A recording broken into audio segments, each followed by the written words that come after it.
আহি পালি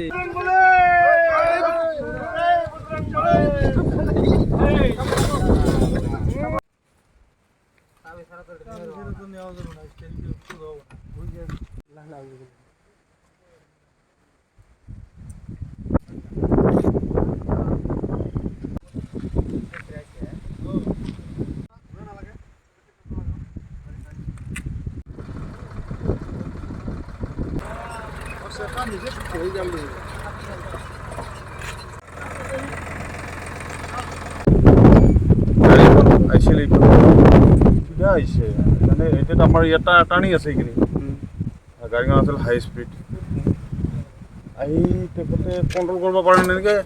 কণ্ট্ৰল কৰিব পৰা নাই পাছত আহি ইয়াতে ধুম কৰি খালি চাউণ্ড হৈ শুনা পাইছোঁ এতিয়াতো আৰু টিন আমাৰ এইখানে হ'ল দুখীয়া গাঁও টিন চিন এনেকৈ খুলিব পৰে এনেকৈ আমি সেইটো ভাবছোঁ আৰু পাছত আমি ওলাই আহিলোঁ ওলাই আহিছোঁ এটা গাড়ী হেৰাম মানুহ দুজন আছিল যে এজনক টানি ওলাইছে আমাৰ গাঁৱৰ মানুহ তাৰপিছত এজন নিজে ওলাই আহিছে পিছৰ গ্লাছ ভাঙি তাৰপিছত আমি দাউৰকৈ আহিছিলোঁ ব্ৰিজখন ভাঙি পৰি আছে গাড়ীখন মানুহ দুজন তাতে আছিল পাছত তেখেতৰ গাড়ীৰ যিজন ড্ৰাইভাৰ আছিল ড্ৰাইভাৰকতো সিহঁতৰ মালিকে আহি লৈ গ'ল হস্পিটেলত তাৰপাছত আৰু আৰক্ষী বাহিনীক মাতা হ'ল আহি তেখেতসকলে ব্যক্তিগত কাম কৰি আছে সিয়ে জানো আৰু